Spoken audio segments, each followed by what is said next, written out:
Pak Rizal, kalau tadi kita berbicara tentang target nih, sebenarnya apa target utama dari Ditjen Integrasi Transportasi dan Multimoda untuk tahun 2026? Ini dalam untuk mendukung agenda Prabowo Gibran ini Pak ke depannya. Ya, artinya apa sih target utama kita ya di 2026?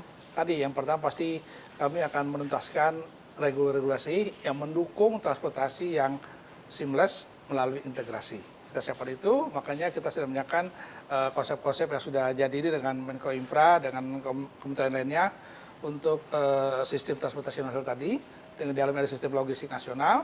Kita juga akan menyiapkan NSPK secara teknis untuk memastikan daripada kemudahan pergerakan masyarakat. Ini yang kita siapkan.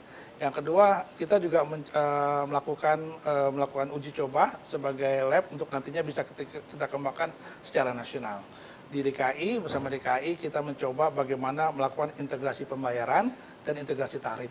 Bagaimana masyarakat itu dengan mudah melakukan perjalanan dengan sistem pembayaran kita ciptakan dengan menggunakan satu kartu atau kartu bank dengan tarif yang terjangkau. Di Jakarta sudah berlaku, Pak Gubernur sudah menetapkan ada tarif yang murah, 10.000 per 3 jam untuk DKI. Mereka juga sudah memperpanjang sistem transportasi dan bersama kami mencoba DKI Jakarta itu membuat satu sistem integrasi dengan konsep IT atau AI. Kita siapkan itu. Kami mencoba karena DKI itu memiliki struktur yang hampir sama dengan Indonesia, dia punya Kepulauan Seribu dan lain-lain. Kami mencoba apa yang disebut dengan konsep sistem panggil layanan transportasi. Selain ada sistem transportasi yang secara berjadwal melalui, tapi pada saat ada kebutuhan mendesak, ada sistem transportasi yang bisa kita undang untuk melayani tersebut. Nah inilah yang kita siapkan, apa yang kita sebut dengan suatu super app lah ya, super app yang sistem yang memastikan bahwa di kawasan tersebut tersedia fasilitas transportasi apa saja. Apapun Pak? Apapun, sarananya apa yang tersedia, kapalnya seperti apa. Jadi pada saat, misalkan di satu pulau membutuhkan angkutan barang. Ternyata barang itu barang yang harus berpendingin diangkutnya. Berapa banyak dibutuhkan kontainer, apa itu. Nah di super app itu ada keluar data. Siapa yang di situ kapal yang tersedia, berapa kapasitasnya, siapa pemiliknya. Nah dengan super app itu, kami selaku pemerintah bisa mengundang para operator, ada potensi nih angkutan barang dari Pulau A langsung masuk ke Tanjung Priok misalnya gitu. Nanti baliknya ada lagi angkutan seperti ini. Nah sehingga tidak terjadi kosongan layanan dan apa yang menjadi produk masyarakat itu bisa langsung terangkut. Ya ini kami coba, konsep ini ada di Jakarta.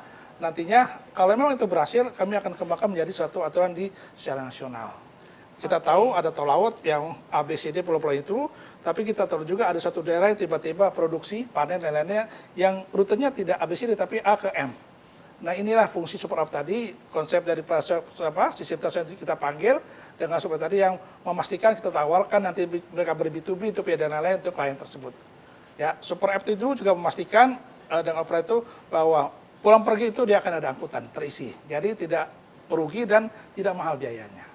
Ini yang kita siapkan di 2026 hingga dampaknya adalah bagaimana integrasi transportasi itu bisa mendukung produktivitas dari pertumbuhan ekonomi rakyat.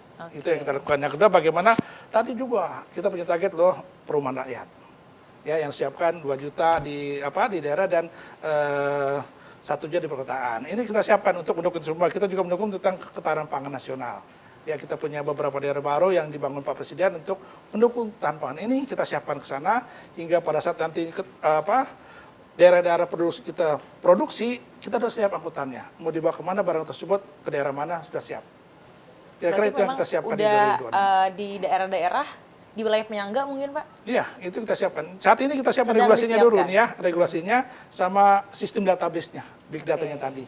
Nanti begitu jalan, sudah kita punya data yang lengkap untuk memastikan bagaimana transportasi itu melayani masyarakat dengan baik dan benar. Pak, saya pengen bertanya sebenarnya terkait dengan progres yang tadi kita sempat bahas sebelumnya Pak. Ini Skytrain feeder MRT dan juga feeder LRT ini dari Lebak Bulus menuju SBSD ya Pak ya? Ya. Ada ya Pak ya? Nah itu saat ini progresnya sudah sejauh mana sih Pak Rizal? Ya ini bicara progres. Tadi nih ya kita bicara integrasi, ya kan ya, bagaimana memudahkan masyarakat dari hulu ke hilir, end to end dalam perjalanan transportasi.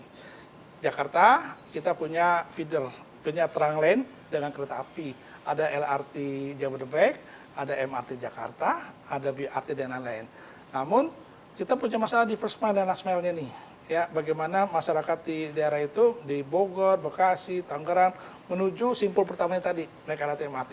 Nah, kami tadi sampaikan bahwa mencari suatu moda transportasi yang benar-benar dibutuhkan masyarakat, yang mudah, aman, nyaman, selamat, murah akhir nantinya. Nah, kami mencoba ada satu jenis kereta baru yang kita sebut dengan Skytrain. Skytrain yang kereta api berpenggerak tapi ya kereta api berpenggerak, sarana itu berpenggerak, bukan cable train ya, tapi sarana berpenggerak. Ini kita coba dua feeder yang kita lakukan, bagian feeder MRT yang di Lebak Bulus itu kita konsepkan dari ASBSD sampai ke MRT Lebak Bulus. Nah, dia bisa lewat masuk Bintaro atau masuk Tangerang Selatan, yang nantinya lewat ke Pondok Cabe, bisa 2 jalur. Yang satu lagi yang mendukung LRT Jabodebek di Cibubur, iya. di Cibubur. Dari Mekarsari atau sampai sana lagi dari Ciaryo sampai ke stasiun Cibubur ini. Saat ini sedang melakukan FS daripada pihak ketiga. Konsep ini ber-KPBU atau PP Project, tidak menggunakan dana pemerintah, tapi investasi mereka. Yang kita butuhkan nanti adalah bagaimana kita membantu mereka untuk mudah dalam pembangunan layanannya.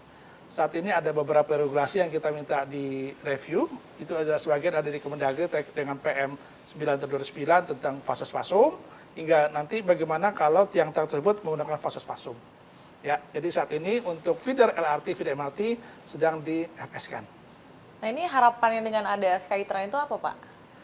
Artinya Apa tujuannya? tadi bagaimana masyarakat itu mudah bergerak melakukan pekerjaannya atau melakukan usaha. Yang kedua, kita tadi bicara first mile, last mile. Bagaimana kita memberikan first mile yang murah bagi masyarakat, aman, nyaman, berkeselamatan. Yang ketiga, dengan itu kita berharap mereka berpindahlah dari private car, dari kendaraan pribadi ke public transport. Yang dampak dari situ kita bisa berharapkan kemacetan bisa hilang, kita menjadi ke langit biru. Dan ekonomi berputar ya, Pak ya? Ekonomi berputar, karena begitu mudahnya masyarakat bergerak hingga mereka bisa meningkatkan ekonomi masing mereka.